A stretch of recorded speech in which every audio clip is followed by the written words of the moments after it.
And hello, meron nga pala akong gustong i-share sa inyo at ipagkumpara dito sa dalawang sunscreen na to. Kung ano nga ba yung maganda para sa akin. Ayun. Ito nga palang dalawang to. Ayan siya.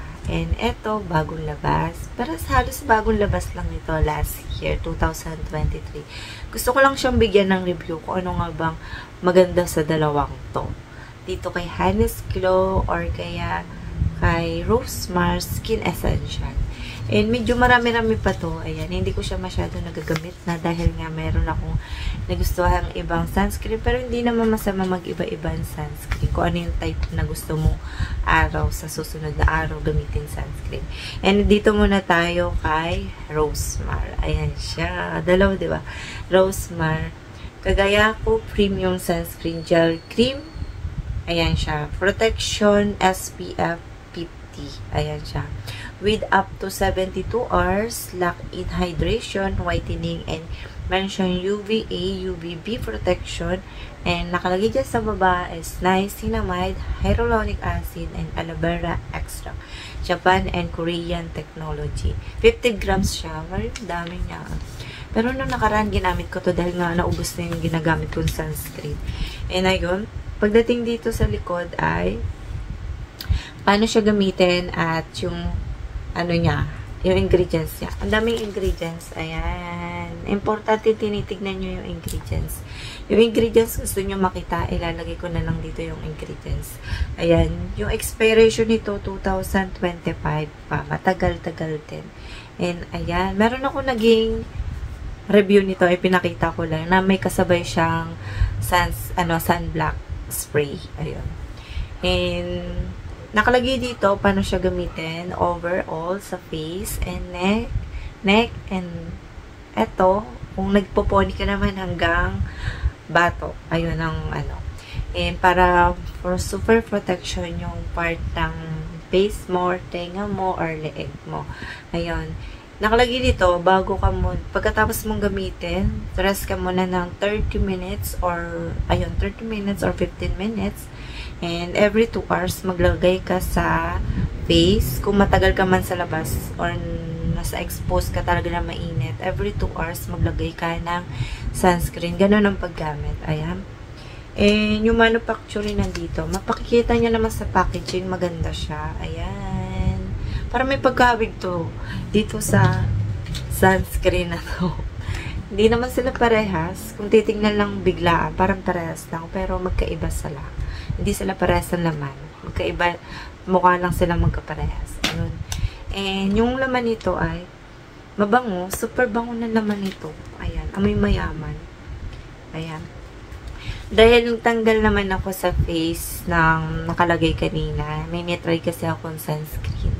Yan na yun. Wala nakalagay sa face ko. Nagilapos na ako. And dito muna tayo kay Hannes ko. Ilalagay ko to. Yan. Parang one finger ko lang to.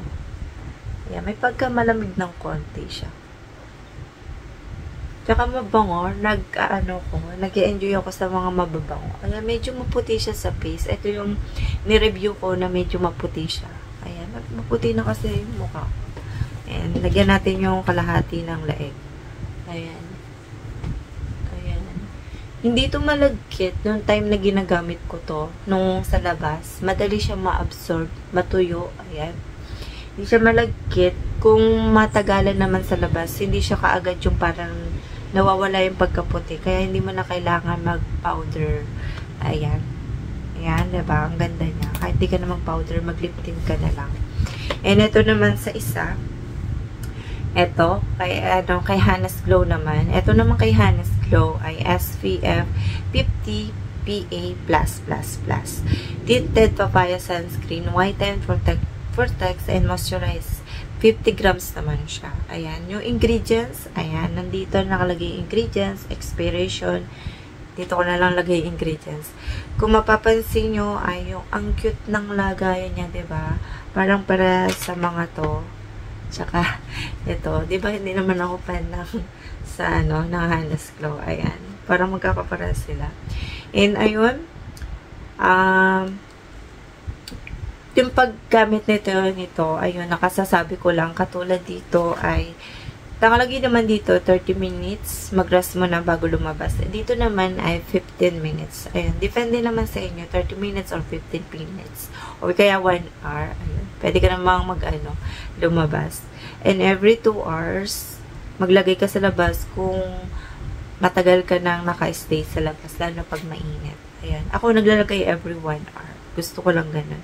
And ito, hindi ko pa ito natatry. Umpisa ko pa lang itong itatry. Pero ipapakita ko sa inyo yung puti na, ano niya. Ayan, 1 finger lang. Dahil nga, isang half face lang. Ayan. Yung bango nito ay hindi naman sobrang bango. Mild lang yung amoy niya. Ayan. Amoy parang ano lang. Hindi siya masyadong mabango. Hindi ko maintindihan yung amoy pero mabango. Ayan. Halos, ito, medyo, ano siya, parang may pagka-glass skin effect.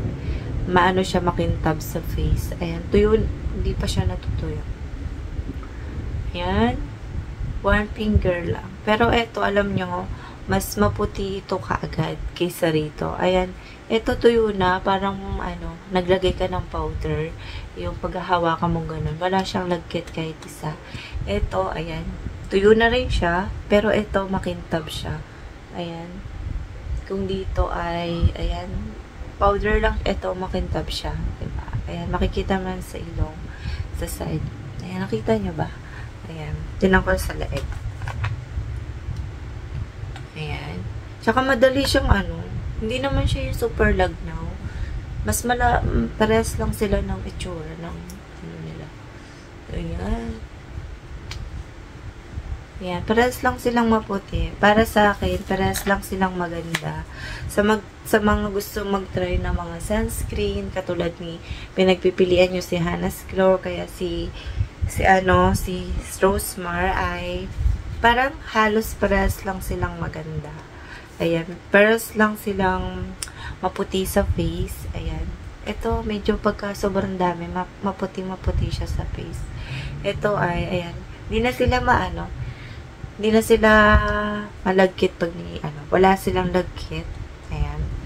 And, ayun. Yun lang yung mapapakita ko sa inyo, yung pagka-tinted nila. Kahit walang nakalagay dito ng tinted, pero maputi siya sa face. Ito nakalagay tinted papaya sunscreen. Ayan. Ayan. Hindi naman siya malagkit. And, masasabi ko sa dalawang to ay, para silang maganda, wala naman akong problema na hindi magandang i-comment dito sa dalawang to. And, sa gusto nyong piliin ng and mas maputi nga lang to pag nilagay. And ito, mild lang, parang lang. Hindi naman masyadong kaputian. And ayun lang yung ma-share ko. And see you next vlog. Pero kung may pimples ka, pwede dapat sila ilagay sa face. Basta hiyang ka sa product na ilalagay mo. Ayun. Meron kasi mga may acne or kaya pimples na lalong dumadami pagka Depende kasi yon sa skin type ng face mo. Para sa akin, ayun na. And ayun lang yung masasabi ko. See you next vlog. Bye!